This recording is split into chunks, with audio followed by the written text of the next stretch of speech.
What's up everybody, Chill Scrub here, coming back at you with another video. This time it's a rant-based video as I'm going over a game that's been commonly shown on my channel, Tekken 7. And on one of my videos, one of my most recent videos, I was talking about how the last Tekken 7 trailer was a utter disrespect to the fan base and utter laziness by the devs and Harada himself and Michael Murray. And I started to think, especially with SSJ4 Gogeta dropping, Dragon Ball Z Fighters promotion, Street Fighters promotion with Dan and Rose, and we got 11 and all these other things, and I'm looking at the promotion of Tekken 7 and how lackluster it's become. It reminded me of an argument I had with a friend of mine, a good friend, and I was telling him, I'm like, this game is going to have the same effect that Tag 2 had, and within the first couple of years, the devs are going to push the game, and after a couple of years, they pretty much give up on the game. And at this point now, that's where we're at with Tekken 7. As you can see, with Street Fighter 5 and Tekken, they have literally flip-flopped.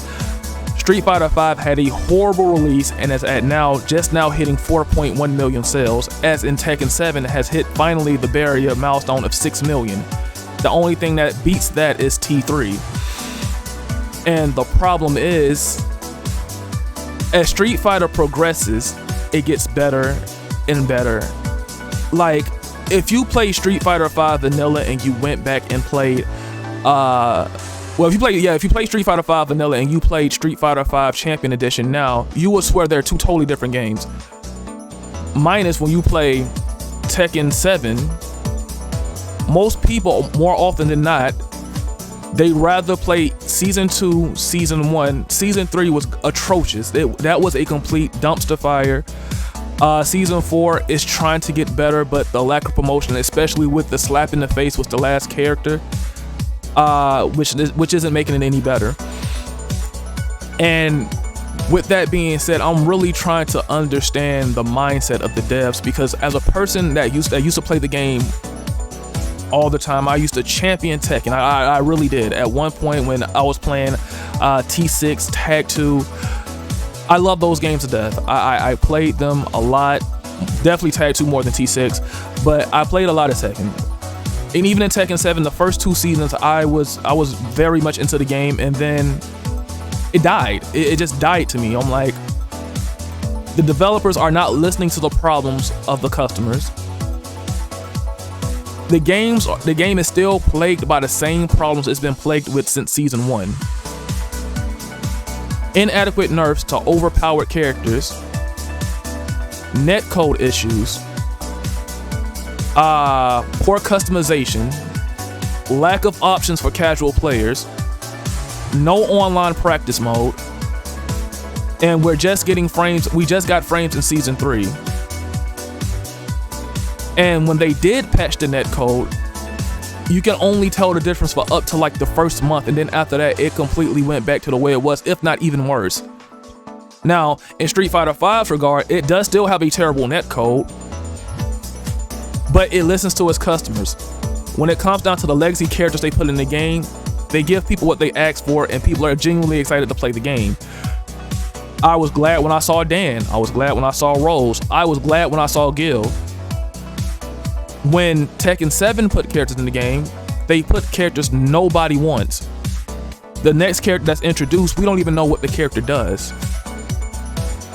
I remember in Season 2 when Lei and Anna was dropped, and people were saying, where's Lei and where's Anna in Season 1? They finally dropped in Season 2, and then when that finally happens, a lot of the people that was championing these two characters never played them, and the usage dropped tremendously. And if you don't believe me, if you look at the analytics from Twitch and YouTube, you can see that although Tekken 7 does have more sales overall within the years that Tekken 7 and Street Fighter 5 have been out, there are more people playing games like Fighter Z, Street Fighter 5, and recently Guilty Gear, the beta, when that before that got shut down. Tekken 7 is losing its fan base. It has lost me completely. I play it for fun. I play it for the nostalgic effect, and I play it because I admire the franchise of what it was, and I know that it will never go back to that now that it's in the hand of Michael Murray. And this is no shot towards him. I'm just saying it is what it is.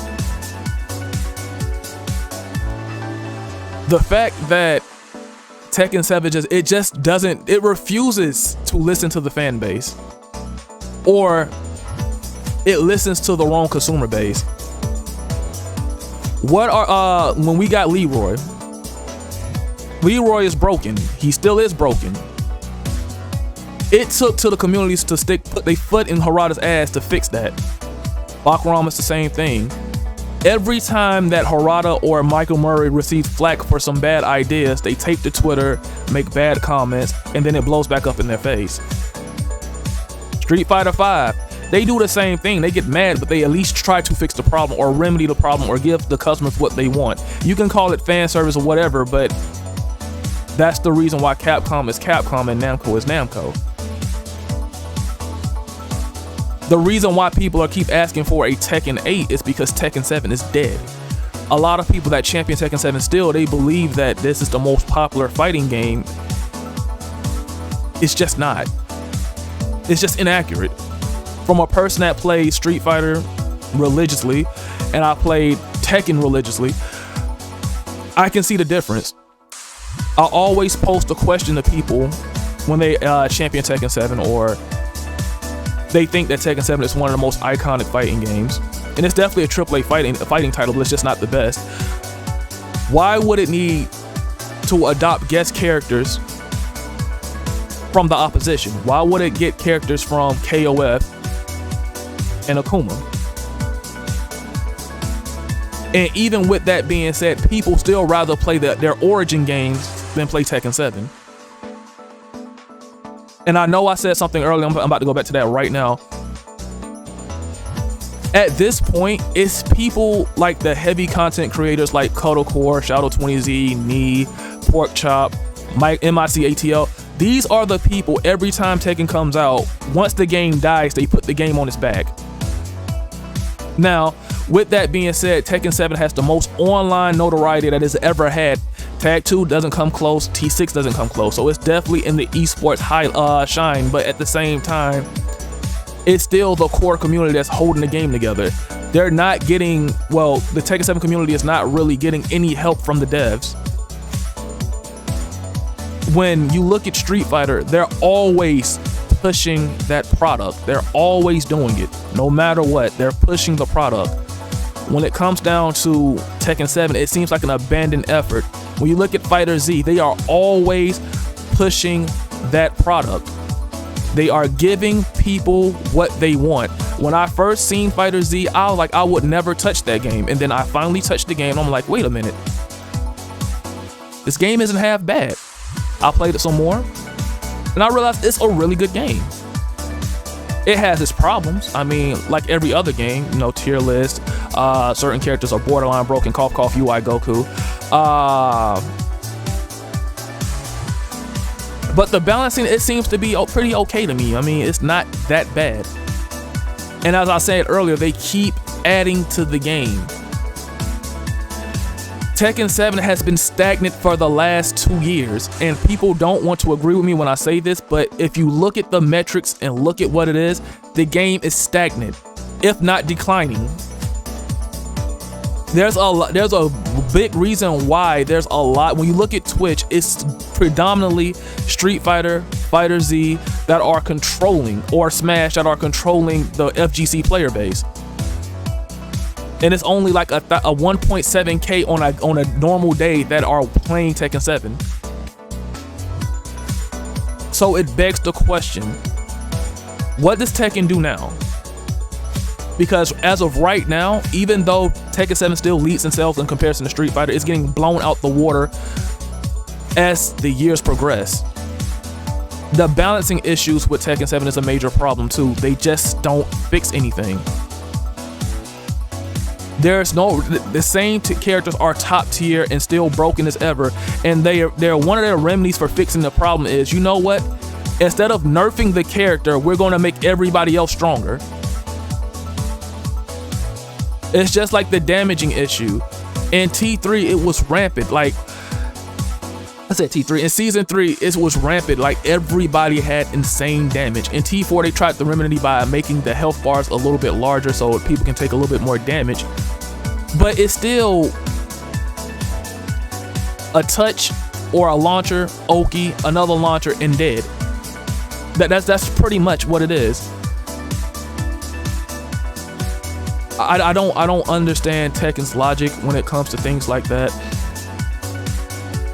And the fact that Harada has said several times in Twitter, one, don't ask him for anything. Murray is following the same boat. Don't ask him for anything. Now, I'm not going to fault the player base for buying the game or supporting the season passes and all that stuff, because I've done it too. I'm not going to be that kind of hypocrite. But it just begs to, so if a Tekken 8 were to happen, would you purchase it? After seeing the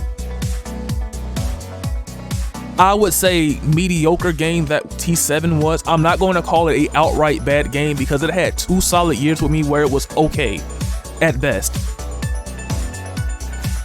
Okay at best.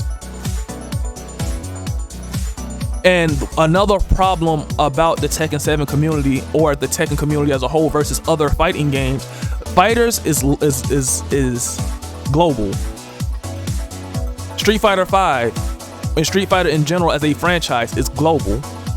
Tekken 7 is now just starting to hit that global notoriety. I mean, people play it globally, but it just pales in comparison against Street Fighter 5 or Street Fighter as a franchise in total, or Fighters, or something like Marvel or anything like that. I just wonder, and I'm literally livid about it, because when I talk to people about the franchise that I've been playing since Tekken 3, they just have the same response, and it's just, well, the game is great, and if you don't like it, don't play it. And I took their advice, but okay, let's use that logic for a minute and say, let's say everybody who doesn't like Tekken 7 doesn't play it. Now what? The people that support the game, now what? Nobody comes in. I hate to say it.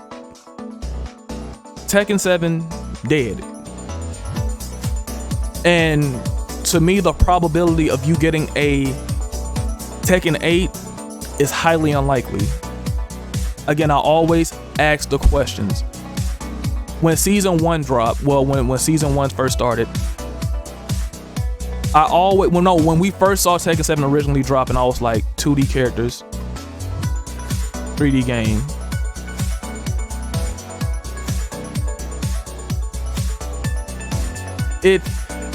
It's a terrible selling point, to me anyway.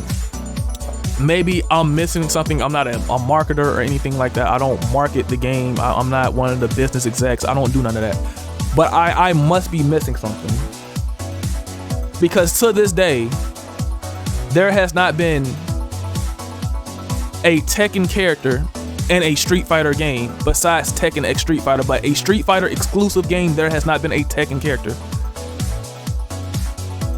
But when I say that, people get mad and upset.